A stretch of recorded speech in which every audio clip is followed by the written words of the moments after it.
नमस्कार दोस्तों, CDRK Saini B Ed classes YouTube channel पर आप सभी का हार्दिक स्वागत है, अभिनंदन है। देखिए, हम अध्ययन कर रहे हैं जेंडर, विद्यालय और समाज। देखिए, इस पेपर के अंतर्गत आज हम लिंग समाजीकरण सिद्धांत, जेंडर सोशलाइजेशन थ्योरी, इसे हम जेंडर समाजीकरण सिद्धांत भी कहते हैं।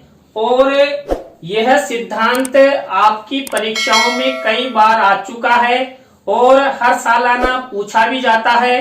आपकी परीक्षा की दृष्टि से यह सिद्धांत अति महत्वपूर्ण सिद्धांत है।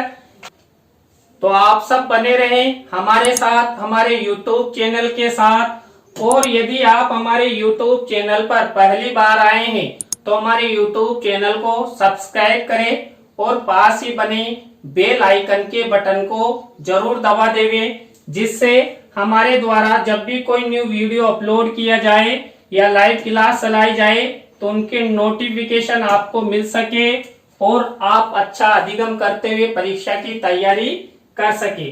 देखिए, यहाँ पर पहला पॉइंट दिया है हमने, मनुष्य एक सामाजिक प्राणी है। वह समाज में जन्म लेता है और मृत्यु को प्राप्त करता है। समाज में ही वह उन्नति करता है, समाज में ही रिश्ते नाते अपनाता है। समाज के नियमों को मानने एवं समाज के आदर्शों पर चलने की प्रक्रिया को हम सामान्य अर्थ में समाजीकरण की प्रक्रिया कह सकते हैं। देखिए, जब हम जो लिंग समाजीकरण का सिद्धांत, इसकी थ्योरी के बारे में अध्ययन करते हैं तो हमें यह समझना अति आवश्यक हो जाता है कि समाजीकरण क्या होता है और समाजीकरण की प्रक्रिया से ही लिंग समाजीकरण सिद्धांत बना है। लिंग समाजीकरण का जन्म हुआ है तो जो मनुष्य है वो मनुष्य एक सामाजिक प्राणी है और समाज में ही जन्म लेता है और मृत्यु भी उसकी समाज में ही हो जाती है। ऐसा कोई प्राणी नहीं है जो समाज में जन्म नहीं लेता या समाज में उसकी मृत्यु नहीं होती। और प्रति जो मानव होता है, मनुष्य होता है, उसको समाजीकरण की प्रक्रिया से अवश्य ही गुजरना होता है। और देखिए, समाजीकरण की प्रक्रिया के अंतर्गत जो प्राणी होते हैं, संसार के जो सभी मानव होते हैं, वो अपनी उन्नति भी समाज में रहकर कर सकते हैं। अपने जो भी रिश्ते नाते होते हैं, जैसे भाई बहन, बुआ फूफा आदि के जो रिश्ते होते हैं, वो भी समाजीकरण की प्रक्रिया के तहत ही होते हैं। और देखिए, हम सब समाज में रहते हैं और समाज में ही हम सामाजिक जो नियम है उनको हम मानते हैं और अपने अपने समाजों के अनुसार चलते हैं। जैसे हमारा एक समाज है भारतीय समाज। अब भारतीय समाज के जैसे रीति रिवाज है, जैसे नियम है, उनके अनुसार हम चलते हैं और समाजीकरण की प्रक्रिया अपनाते हैं। इसी समाज में हम उच्च आदर्शों को प्राप्त कर सकते हैं। दूसरा बिंदु है लिंग समाजीकरण सिद्धांत समाज शास्त्रीय पहलुओं की जांच करता है। मानव जीवन के दौरान लैंगिक रूढ़िवादिता कैसे उभरती है, कैसे कायम रहती है, कैसे सामाजिक पहचान निर्धारित की जाती है, कैसे स्त्री और पुरुष को नियंत्रित किया जाता है। देखिए, जो लिंग समाजीकरण सिद्धांत होता है, इस लिंग समाजीकरण सिद्धांत के अंतर्गत हम जो समाज शास्त्रीय परिभाषाएं हैं, इस समाज शास्त्रीय परिभाषाओं पहलुओं की हम जांच करते हैं। मानव के समाज में जो लैंगिक रूढ़िवादिताएं चलती है कैसे उभरती है, कैसे समाज में अंधविश्वास आते हैं, कैसे महिलाओं के साथ भेदभाव होता है, भेदभाव क्यों किया जाता है, कारण क्या है, भेदभाव करने वाले कौन हैं और इनकी जो महिलाएं हैं इनकी सामाजिक पहचान निर्धारित कैसे की जाती है, क्यों की जाती है, और स्त्री और पुरुष को कैसे नियंत्रित किया जा सकता है, सब हम लिंग समाजीकरण सिद्धांत के अंतर्गत अध्ययन करते हैं। और देखिए, जो लिंग समाजीकरण सिद्धांत है, इस सिद्धांत के माध्यम से हमें कई प्रकार की जो लैंगिकता संबंधी समानताएं, असमानताएं या समानता युक्त कोई भी व्यवहार होता है, उन सब का भी हम अध्ययन करते हैं। लिंग समाजीकरण सिद्धांत समाजीकरण की गतिशीलता को समझने, पहचान निर्धारित करने हेतु उपयोग में लाया जाता है। देखिए, एक थ्योरी निर्धारित कब की जाती है? जब समाज में किसी भी प्रकार का कोई अध्ययन किया जाता है या किसी का निर्धारण होता है, और यहाँ हम लिंग समाजीकरण के सिद्धांत के बारे में अध्ययन कर रहे हैं। तो जो समाज में लिंग के प्रति जो भी भेदभाव, असमानताएं प्रचलित है, उनके बारे में, उन कार्यों को गतिशीलता प्रदान करने, उनको अच्छी तरह समझाने, व्यापक दृष्टिकोण अपनाते हुए उनकी व्याख्या करने और उनकी पहचान करने में किया जाता है। लिंग समाजीकरण का सैद्धांतिक दृष्टिकोण सामाजिकता एवं शिक्षा सिद्धांत की प्रक्रिया के प्रारूप के रूप में फोगोट, देखिए एक विद्वान है जिन्होंने 3 साल तक लिंग समाजीकरण सिद्धांत के बारे में अध्ययन किया था। तो यहाँ पर फोगोट महोदय के अध्ययनों से हम लिंग समाजीकरण सिद्धांत की शुरुआत मान सकते हैं कि जो फोगाट महोदय हैं, इन्होंने जो सामाजिकता के साथ साथ शिक्षा सिद्धांत का भी अध्ययन किया था। तो यहाँ पर जो फोगाट महोदय हैं, फोगाट के सामाजीकरण अध्ययन, देखिए उन्होंने लिंग समाजीकरण की प्रक्रिया, सामाजिक सुदृढ़ीकरण और मॉडलिंग में महत्वपूर्ण योगदान प्रदान करते हैं। जो फोगाट महोदय हैं, लिंग समाजीकरण सिद्धांत के अंतर्गत उन्होंने जो समाजीकरण की प्रक्रिया है, इस समाजीकरण की प्रक्रिया में लैंगिक भेदभावों, असमानताओं और उनका सामाजिक सुदृढ़ीकरण कैसे हो, इन जो असमानताएं, भेदभाव जो समाज में प्रचलित है, उनको हम कैसे दूर कर सकते हैं, और मॉडलिंग में महत्वपूर्ण योगदान। देखिए, मॉडलिंग यानी समाज में एक आदर्श प्रस्तुत किया जाए, किनको, महिलाओं के संदर्भ में समाज में आदर्श प्रस्तुत करने का जो कार्य है, उनके बारे में इन फोगाट महोदय ने चर्चा की है। किसके अंतर्गत? लिंग समाजीकरण सिद्धांत के अंतर्गत। दूसरे विद्वान है हेंसलिन, 1999। लैंगिक समाजीकरण समाजीकरण प्रक्रिया का एक महत्वपूर्ण हिस्सा है जो सांस्कृतिक रूप में लैंगिक भूमिकाओं को सीखने के संदर्भ में प्रयोग किया जाता है। इनके अनुसार, जो हेंसलिंग है, उनके अनुसार लिंग जो समाजीकरण का सिद्धांत है, उनके बारे में जो लैंगिक समाजीकरण के अंतर्गत जो सामाजीकरण की प्रक्रिया अपनाई जाती है, ये सामाजीकरण की प्रक्रिया को महत्वपूर्ण मानते हुए उन्होंने जो महिलाएं होती है, लैंगिकता के आधार पर जो डिवाइड होती है, उनकी सांस्कृतिक भूमिकाओं को सीखने हेतु, यानी कि देखिए हम भारतीय समाज में क्या करते हैं, लैंगिकता के आधार पर, उनकी सांस्कृतिक विशेषताओं के आधार पर हम लिंग डिवाइडेशन करते हैं। कई बार देखिए हम वैज्ञानिक रूप में भी उनके जीनों के आधार पर महिला और पुरुष यानी कि उनके जननांगों के आधार पर भी हम डिवाइडेशन करते हैं। ज्यादातर जो समाज होते हैं उनमें जो लैंगिक भेदभाव किया जाता है, लैंगिक निर्धारण किया जाता है, वो 3 तरह से होता है। एक तो वैज्ञानिक दृष्टिकोण से, और दूसरा सामाजिक दृष्टि से, और तीसरा सांस्कृतिक दृष्टि से। तो इन्होंने जो सांस्कृतिक दृष्टि समाजीकरण की प्रक्रिया के अंतर्गत उनको महत्वपूर्ण माना है।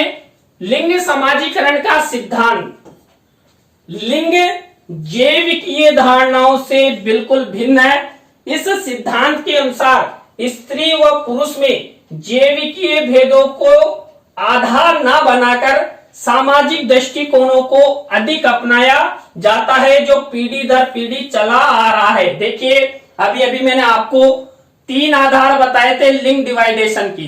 पहला जैविकीय यानी विज्ञान के अनुसार जननांगों के आधार पर डिवाइडेशन, दूसरा सामाजिक आधार पर, तीसरा सांस्कृतिक आधार पर। तो यहाँ पर हम लिंग समाजीकरण यानी कि समाजीकरण सिद्धांत का अध्ययन करने हैं कि जो हमारा समाज है उसमें लैंगिक भेदभाव कैसे होता है।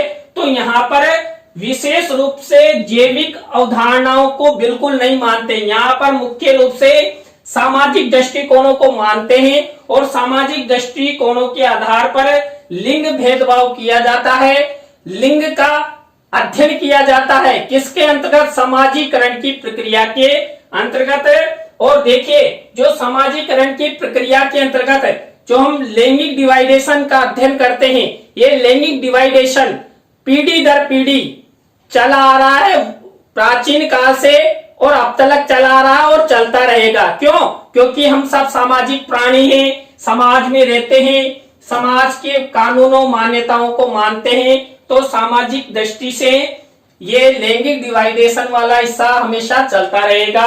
इसके बाद समाज शास्त्रियों का तर्क है कि इस सिद्धांत के अनुसार सामाजिक लिंग दृष्टिकोण भेदभाव, असमानता, पहचान तथा भूमिका को समाज जबरदस्ती महिलाओं पुरुषों पर थोपता है। देखिए यदि हम जो समाजीकरण सिद्धांत का अध्ययन कर रहे हैं और देखिए समाजीकरण विषय समाज शास्त्रियों के अंतर्गत आता है, जिन्होंने समाज का अध्ययन किया है वो समाज शास्त्री कहलाते हैं। तो यहाँ पर समाज शास्त्रियों ने एक तर्क दिया कि जो लिंग समाजीकरण सिद्धांत या सामाजिक लिंग दृष्टिकोण अपनाया जाता है उसमें क्या करते हैं? भेदभाव देखा जाता है। किनका? महिलाओं का। महिलाओं के साथ असमानताएं की जाती है, उनकी पहचान निर्धारित की जाती है और महिलाओं की भूमिका निर्धारित करते हुए पुरुष व महिला पर जबरदस्ती जो समाज के नियम है वो थोप दिए जाते हैं कि आप ये कार्य तो पुरुष करेगा, ये कार्य महिला करेगी। महिला घर में गृहस्थी जीवन बिताएगी, घर का कार्य करेगी, पुरुष बाहर जाएंगे, बाहर का कार्य करेंगे। तो ऐसी समाज शास्त्रियों ने तर्क दिया और महिला पुरुष पर ये जबरदस्ती थोपने का प्रयास यहाँ पर किया गया है। नेक्स्ट है भारतीय समाज में जो समाजीकरण की जो सिद्धांत की प्रक्रिया है ये बालक के जन्म के साथ ही शुरू हो जाती है, जिसके अंतर्गत बालक व बालिका का लिंग निर्धारण कर उसकी पहचान निर्धारित कर दी जाती है। देखिए हमारे भारतीय समाज में क्या किया जाता है, जेंट्स और लेडीज दो आधार बनाए जाते हैं। जब बालक या बालिका का जन्म होता है तो तुरंत, क्योंकि हम सब सामाजिक प्राणी हैं, समाज में रहते हैं, तो तुरंत क्या करते हैं, सब लड़का पैदा हो गया, लड़की पैदा हो गई, ये लड़का है, ये लड़की है। सामाजिक पहचान निर्धारित कर दी, लड़का और लड़की। किसके आधार पर? एक चली आ रही परंपरा के आधार पर। नहीं तो देखिए लड़के को लड़की घोषित कर दो, नहीं, क्योंकि समाजीकरण की प्रक्रिया के अंतर्गत ये लिंग डिवाइडेशन की भावना वर्षों से, प्राचीन काल से हमारे समाजों में चली आ रही है। उसी परंपरा को हम मानते हुए बालक के जन्म लेते ही तुरंत समाजीकरण की प्रक्रिया के तहत हम उसका लिंग निर्धारण कर देते हैं, यानी कुल मिलाकर उसके माथे पे थप्पा लगा देते हैं कि ये पुरुष है, ये महिला है, ये बालक है, ये बालिका है। नहीं तो ईश्वर जब जन्म देता है, ईश्वर लिखकर किसी के सिर पर लिखकर नहीं भेजता है कि ये लड़की एक लड़का, नहीं।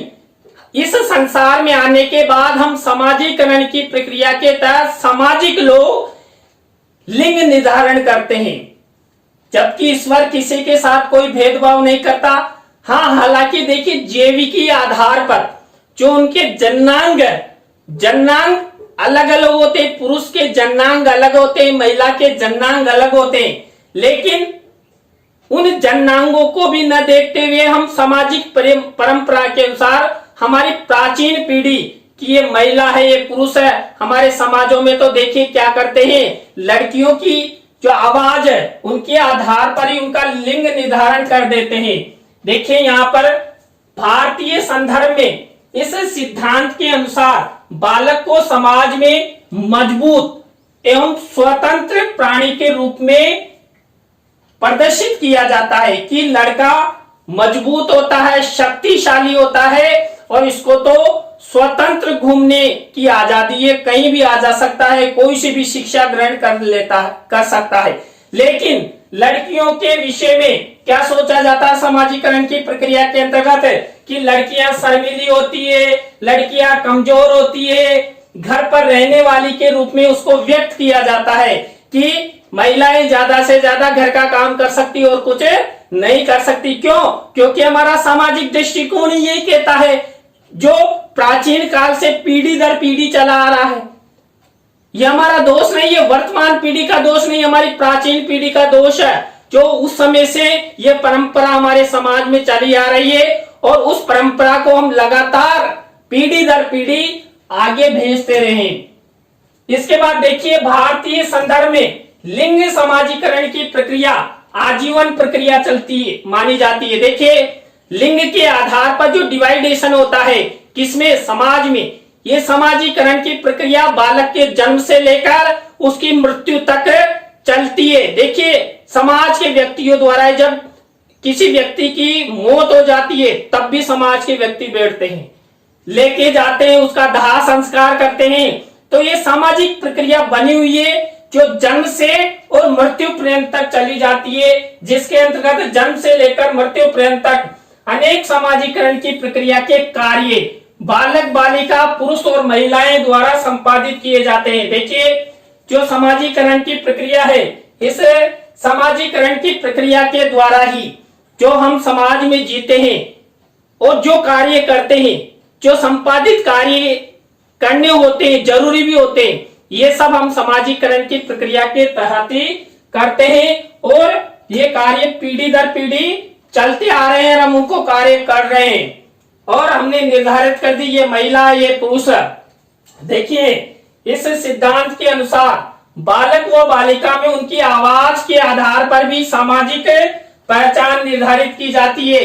अपन कहते हैं ना कई बार, इसकी तो लड़की जैसी आवाज है, इसके लड़के जैसी आवाज है, तो हमें ये सब सामाजिक परंपराओं के अनुसार हुआ, जिसके आधार पर हमने आवाज के आधार पर एक लैंगिक डिवाइडेशन कर दिया समाजीकरण की प्रक्रिया के तहत। ईश्वर ने कोई आवाज के आधार पर लैंगिक डिवाइडेशन नहीं किया है, यह किया है समाजीकरण की प्रक्रिया में सामाजिक लोगों के द्वारा, जो वर्षों पुरानी परंपरा हमारे भारतीय समाज में चली आ रही है। इसके बाद नेक्स्ट बिंदु है, लिंग समाजीकरण सिद्धांत की प्रक्रिया के अंतर्गत लैंगिक पहचान की व्यवस्था बनाने, स्थिर करने एवं पीढ़ी दर पीढ़ी व्यवस्था बनाने का नियंत्रण रूप में कार्य होता है। देखिए, यहाँ पर जो लिंग समाजीकरण सिद्धांत है, इस सिद्धांत के अनुसार जो हम समाजीकरण की प्रक्रिया अपनाते हैं, लैंगिक डिवाइडेशन करते हैं, किस रूप में, सामाजिक रूप में, ये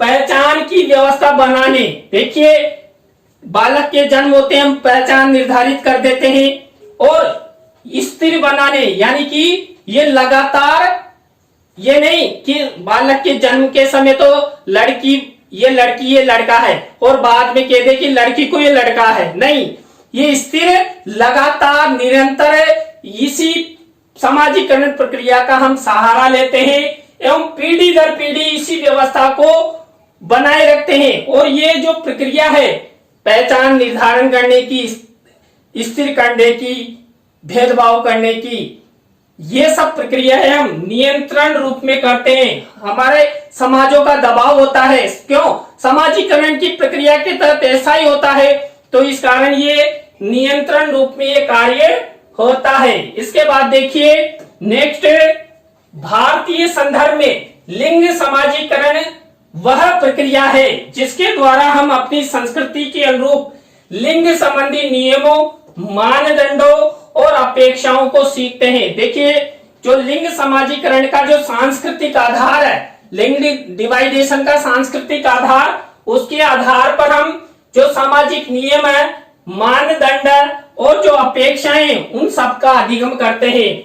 लिंग समाजीकरण वह प्रक्रिया है जिसके द्वारा व्यक्तियों को उनके निर्धारित लिंग के आधार अनुसार सामाजिक रूप से व्यवहार करना सिखाया जाता है, जो उनके जैविक लिंग के आधार पर जन्म के समय दिया जाता है। बच्चे और वयस्क जो लैंगिक रूढ़ियों के अनुरूप नहीं होते, उन्हें अक्सर साथियों द्वारा अलग होने के कारण बहिष्कृत कर दिया जाता है। साथियों द्वारा बहिष्कृत, देखिए जब समाजीकरण की प्रक्रिया के तहत हमने जन्म के समय उनका डिवाइडेशन कर दिया कि ये गर्ल्स और ये बॉयज है, किन के आधार पर है, जननांगों के आधार पर, सामाजिक जो प्रक्रिया है उसके तहत। तो यहाँ पर हर व्यक्ति, हर बालक एक दूसरे से भेदभाव करता है, असमानताएं करता है, और ये समानताएं असमानताएं पीढ़ी दर पीढ़ी चलती रहती है। इसके बाद भारतीय संदर्भ में लिंग समाजीकरण प्रक्रिया को प्रभावित करने वाले कारक, देखिए जो भारतीय संदर्भ में आपकी परीक्षा में ये प्रश्न है, लिंग समाजीकरण की प्रक्रिया को प्रभावित करने वाले कारक, यानी किसके संदर्भ में, भारतीय संदर्भ में। ये प्रश्न भी कई बार आया हुआ है। मैंने पूरा ये लिंग समाजीकरण सिद्धांत एक साथ पढ़ाने का थोड़ा सा कष्ट किया है, क्लास बड़ी होगी लेकिन आप पूरा देखें। देखिए भारतीय समाज में जो लिंग समाजीकरण की प्रक्रिया है इसको प्रभावित करने वाले कारकों में सबसे मेन है पहला परिवार। देखिए लिंग भेद समाजीकरण की पहली इकाई होती है हमारा परिवार, और परिवार में ही हम क्या करते हैं, लैंगिक डिवाइडेशन करते हैं कि हमारी सामाजिक परंपरा चली आ रही है कि इसको लड़के का रूप देना है, इसको लड़की का रूप देना है, इसकी आवाज लड़की जैसी है, इसकी वॉइस जैसी है, और इसको तो लड़की को तो गृहस्थी जीवन जीना है तो गृहस्थी वाले कार्य सिखाना है, और वॉइस तो कमा के लाएगा, हमारी पीढ़ी को एक पीढ़ी से दूसरी पीढ़ी यानी हमारा नाम रोशन करेगा, तो इसको तो बाहर स्वतंत्र शिक्षा ग्रहण करने, व्यवसाय करने की छूट। तो यहाँ पर जो लिंग समाजीकरण की प्रक्रिया है उसको प्रभावित करने वाले कारकों में पहला परिवार है, दूसरा है समाज। देखिए मान लीजिए कई परिवार अपनी बालिकाओं को छूट देते हैं, मान लीजिए वो समझते हैं कि हमारे तो जो लड़की है ना वही लड़का है, लड़का लड़की किससे आए, लेकिन हमारे समाज की परंपरा फिर यहाँ पर बीच में बाधा पहुंचाती है, और इस बाधा के तहत परिवार आगे नहीं बढ़ पाते। मान लीजिए लड़कियों को जींस पहनने की छूट दे दी जाए तो हमारे समाज के लोग टिक्का टिप्पणी करेंगे कि यार आपकी लड़की ऐसे कपड़े पहनती, कई बातें उनके समाज के लोगों द्वारा की जाएगी। तो इसलिए ये समाज भी जो लिंग समाजीकरण की प्रक्रिया है उसको प्रभावित करता है। थर्ड नंबर है विद्यालय। देखिए विद्यालय भी लिंग समाजीकरण की प्रक्रिया को प्रभावित करता है। जब देखिए विद्यालय में जाते हैं, और हमने कई वीडियो में अध्ययन किया है विद्यालयों में किस तरह असमानताएं की जाती है, किस तरह समानताएं की जाती है, अलग अलग वीडियो हमारे चैनल पर अपलोड, आप वहां जाकर अच्छी तरह देख सकते हैं, समझ सकते हैं। तो देखिए जो विद्यालय है, तो विद्यालय भी लिंग आधार पर एक डिवाइडेशन कर देता है, लड़कियों को अलग बिठाते हैं, लड़कों को अलग कर देते हैं। प्रार्थना सभा से लेकर जब तक शिक्षण कार्य होता है एक डिवाइडेशन की प्रक्रिया चलती है। तो लिंग भेद विद्यालय में भी पाया जाता है और ये प्रभावित करता है। इसके बाद हमारी मीडिया, देखिए मीडिया का तो कहना ही क्या, मीडिया के माध्यम से ही आज यदि देखा जाए तो जो लिंग भेदभाव किया जाता वो कम हुआ है, और कई बार देखा जाए तो मीडिया द्वारा ही लिंग भेदभाव किया जाता है। तो यहाँ पर जो हमारी मीडिया है वो भी लिंग समाजीकरण की प्रक्रिया को प्रभावित करती है। इसके बाद हमारी संस्कृति, देखिए हमारी संस्कृति कैसी है, हमारी संस्कृति बालकों के प्रति है या बालिकाओं के प्रति। तो जैसी हमारी संस्कृति है वैसा ही प्रभाव हमारे लिंग समाजीकरण की प्रक्रिया पर पड़ता है। हम संस्कृति के अनुरूप जैसा व्यवहार करते हैं, मान लीजिए कोई तीज त्योहार मनाते हैं, पहनावा खान पान आदि जो प्रक्रिया है नॉर्मल जो करते हैं उनमें हमारी संस्कृति के आधार पर हम देखते हैं, और इसी संस्कृति के आधार पर हमें जो लिंग समाजीकरण की प्रक्रिया वो प्रभावित होती है।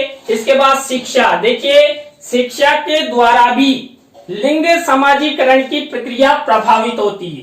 देखिए जो शिक्षा है शिक्षा के द्वारा ही सभी का विकास होता है, लेकिन शिक्षा किसी के साथ भेदभाव नहीं करती, लेकिन जो हमारे परिवारजन है, हमारे समाज के लोग हैं, वही इस शिक्षा प्राप्ति में बाधक तत्व की भूमिका निभाते हैं। कि आपकी लड़की आगे पढ़ जाएगी तो आपका कहना नहीं मानेगी, इसलिए इसे गृहस्थी जीवन का कार्य सिखाइए। तो परिवार और समाज शिक्षा प्राप्ति में बाधक तत्व की भूमिका निभाते हैं और लिंग समाजीकरण की प्रक्रिया को प्रभावित करते हैं। इसके बाद हमारे धर्म, देखिए हमारे धर्म, हमारे देश में अनेक धर्म और धर्मों के आधार पर अपने अपने कानून मान्यताएं हैं। तो उनके आधार पर जो हमारा लिंग भेद है या लिंग समाजीकरण की प्रक्रिया है वो प्रभावित होती है। धर्म के आधार पर लोग डिवाइडेशन करते हैं। इसके बाद भाषा, देखिए कई बार भाषा भी हमारे लिंग डिवाइडेशन के आधार बनाती है, लिंग समाजीकरण की प्रक्रिया को प्रभावित करती है। इसके बाद देखिए परिवेश, देखिए हमारा जैसा परिवेश होगा हम वैसे ही लिंग भेदभाव, लिंग असमानताएं अपनाएंगे। तो हमारा परिवेश यदि लड़कियों के प्रति सकारात्मक है तो लड़कियों को सम्मान मिलेगा, पद मिलेगा, प्रतिष्ठा मिलेगी। और यदि हमारा परिवेश बालिकाओं के प्रति नकारात्मक है तो लड़कियों के साथ हर स्थान पर, हर क्षेत्र में भेदभाव किया जाएगा, लिंग असमानता की जाएगी। तो जो परिवेश है ये भी हमारे जो समाजीकरण की प्रक्रिया है, इस समाजीकरण की प्रक्रिया को प्रभावित करता है। इसके बाद सामाजिक प्रथाएं, हमारे समाजों में कई प्रकार की प्रथाएं और प्रथाओं, अंधविश्वासों, रूढ़ियों के कारण ही आज हमारे देश में या पूरे विश्व में जो लिंग भेदभाव, लिंग असमानता की जाती है उसका उन्मूलन नहीं हो पा रहा है, खात्मा नहीं हो पा रहा है। तो हमारे समाज में जो प्रचलित प्रथाएं उनको हटाना होगा, खत्म करना होगा, तब जाकर ही हमारे समाज में जो लिंग असमानता है, भेदभाव है, इसको हम दूर कर सकते हैं। तो देखिए आज की क्लास में हमने जो लिंग समाजीकरण सिद्धांत है इसके बारे में चर्चा की और लिंग समाजीकरण की प्रक्रिया को प्रभावित करने वाले कारकों के बारे में अध्ययन किया। आपको वीडियो कैसा लगा कमेंट्स में हमें जरूर बताएं। यदि आपको अच्छा लगा हो तो लाइक करें, कमेंट्स करें और हमारी वीडियो को जरूर शेयर करें। और देखिए आज आपको पता है शुरू में भी हमारी गीताली आपकी क्लास में थी और इसको वीडियो बनाने के दौरान मैंने बाहर छोड़ दिया था। तो देखिए ये आपसे कुछ कहना चाहती है। बाय करो बेटा।